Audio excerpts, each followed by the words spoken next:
Entendes o que estás lendo? O podcast que te leva através das páginas da Bíblia. Livro por livro.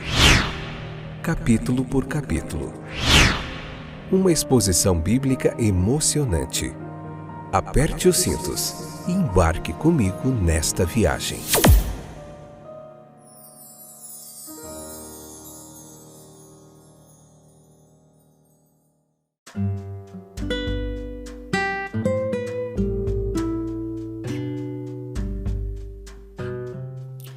Olá, aqui é o Fábio, estou de volta com o nosso podcast Entendes o que estás lendo? Um momento de reflexão bíblica, de compreensão das Escrituras. Você que tem sempre estado aí nos acompanhando, muito bem-vindo de volta, bem-vinda, bem-vindo. Não saia daí que hoje tem muita história legal, vamos falar um pouquinho sobre Babel, sobre a confusão das línguas. Então vamos lá. Então, aqui no capítulo 11, nós vemos que há um paradoxo entre o surgimento do reino de Deus ou como diria Agostinho de Hipona, né, o teólogo, cidade de Deus e cidade dos homens. Nós vamos ver isso aqui claramente aqui hoje, né? Nós vemos nesse capítulo, então, a concentração de uma rebelião, né, da impiedade do mundo, na tentativa de construir uma cidade.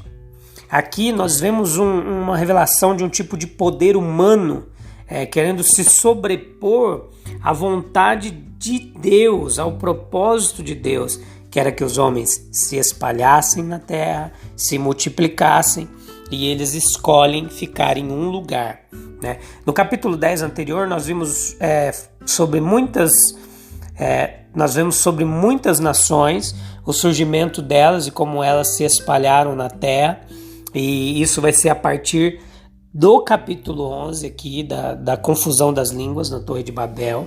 Nós vemos todo o capítulo aqui, ele se passa na planície do Sinar, né, aonde se originou a língua, o idioma humano, toda a gramática comparativa dos idiomas humanos falam de um único lugar, uma única fonte, de que todos os idiomas surgiram de um único idioma e apontam para essa vizinhança aqui na planície do Sinar, que depois também deu origem à Babilônia. Babilônia também nasceu aqui, neste lugar. Nós vamos falar muito sobre Babilônia na Bíblia, lá em Daniel, Nabucodonosor, Belsazar, o neto dele. Nós vamos também falar muito sobre Babilônia nos livros históricos, quando ele leva o povo para o exílio. Nos profetas nós vamos ver muitos, os profetas maiores, menores, também muita citação à Babilônia, mas isso é mais para frente, né? Não vamos fugir do nosso propósito aqui. Então há um relato aqui da confusão das línguas que é introduzido aqui.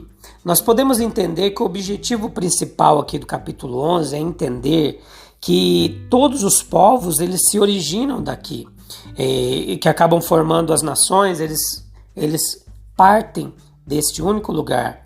A narrativa está cheia de significado. Perceba comigo que, primeiro, a Babel do homem, ela é uma pretensiosa mentira. Por quê? Porque ela se baseia em falsa segurança.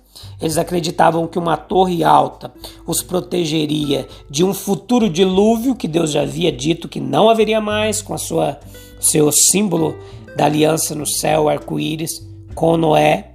Deus já havia falado que não destruiria mais a terra por inundação.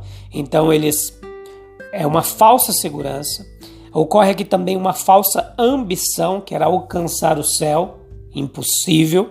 Fazer nome, né, fama, com tijolos e argamassa, uma falsa unidade, eles diziam, para que nós não sejamos espalhados. Essas são as características de todos os erros na construção de Babel. Usaram fundamentos materiais, estruturas materiais construídas sobre as quais eles tentavam se apoiar. Então vem Deus e frustra os planos deles, novamente, né? Como nós já vimos na Bíblia. Ele permite que a estrutura de Babel seja erguida, Deus permite, mas ele espalha os homens e todos os seus projetos eles não obtêm sucesso em seus projetos, fazendo com que uma conspiração rebelde, ela na verdade preparou um caminho para um triunfo divino. Deus prevaleceu a sua vontade acima de tudo e sempre vai prevalecer, porque Ele é soberano e controla até os eventos da história. Então assim tem acontecido em toda a história do mundo. E irá acontecer, especialmente antes da segunda vinda do Senhor Jesus Cristo. A confusão de línguas foi um julgamento, mas também foi um ato de misericórdia, porque pessoas tão ambiciosas como aquelas não poderiam ficar morando no mesmo lugar, né? Elas precisavam se espalhar e povoar a terra.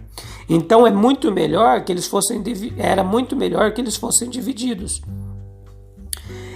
Certamente foi o resultado ali, Babel foi o resultado de uma falsa sociedade que eles tentavam construir, seguindo aquele propósito de Nimrod, do capítulo anterior que nós vimos, que tentou também ser um poderoso caçador e ser uma espécie de rei ali, de dominante. Então, à medida que aqueles povos foram se espalhando, eles perdem o conhecimento da sua língua original, eles ficam confusos, porque não entendem o que os outros estão falando. Agora note comigo um detalhe muito interessante. Em Babel houve confusão de línguas e eles não entendiam o que uns falavam aos outros. Mas 50 dias depois da Páscoa ocorria a festa de Pentecostes, ou a festa das colheitas, ou também festa das semanas. E aconteceu o quê? A vinda do Consolador que Jesus havia prometido. Ele falou aos seus discípulos: eu vou para o Pai, mas vocês não ficarão sozinhos. Eu vos enviarei o Consolador para que estejais convosco. Então, quando esse Consolador veio na festa de Pentecostes, o que aconteceu?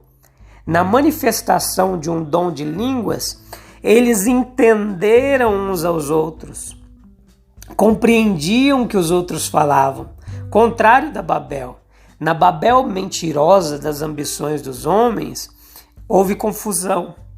Mas na manifestação do Espírito de Deus em Pentecoste e a revelação da verdade do Evangelho, os homens foram unidos como uma família, entendendo a linguagem uns dos outros. É um negócio muito legal para a gente pensar.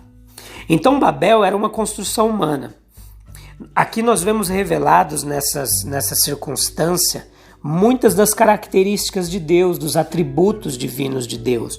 Nós vemos aqui que a providência de Deus ela é soberana. Deus age soberanamente sobre os eventos naturais e nada e nem ninguém pode resistir ao seu poder.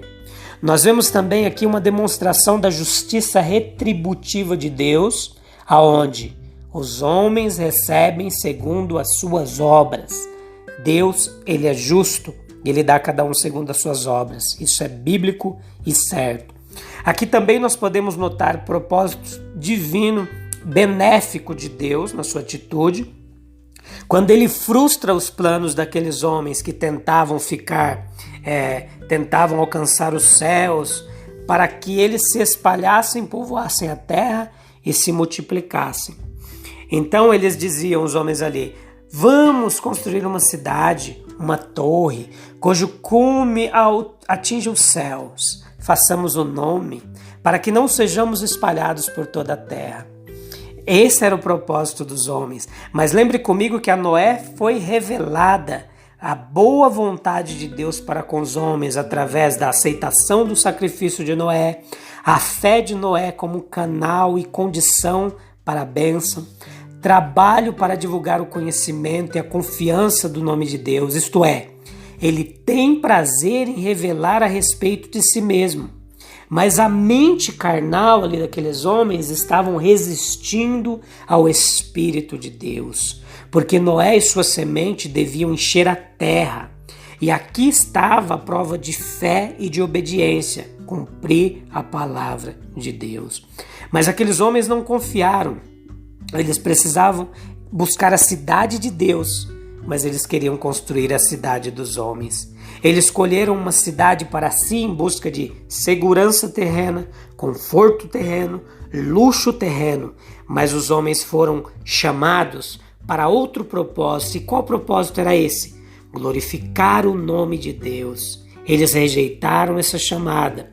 Seu pensamento era somente fazer um nome para si mesmo. Eles buscavam fama. O eu era a força motivadora. Será que tem alguma semelhança com o povo de hoje, aquele povo de Babel? Pense por si só, reflita nisso aí você. O nome de Deus deve ser a confiança do seu povo. Eles confiaram em si mesmos.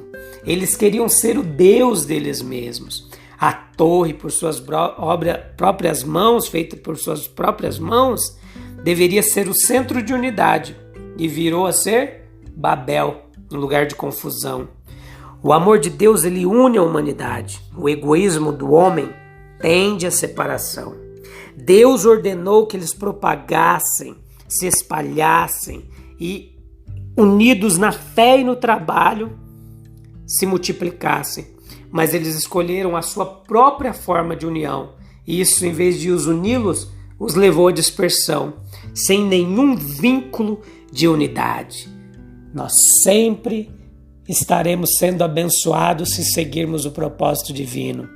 Lembre novamente, na manifestação do Espírito de Deus, a compreensão da língua um dos outros. Na Babel do egoísmo, a confusão, desamor, união e dispersão.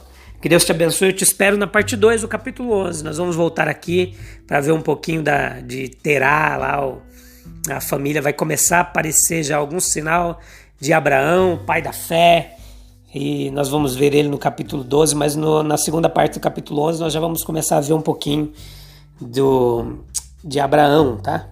Desculpe, vamos ver um pouquinho sobre Abraão. Um abraço, fique com Deus, até mais.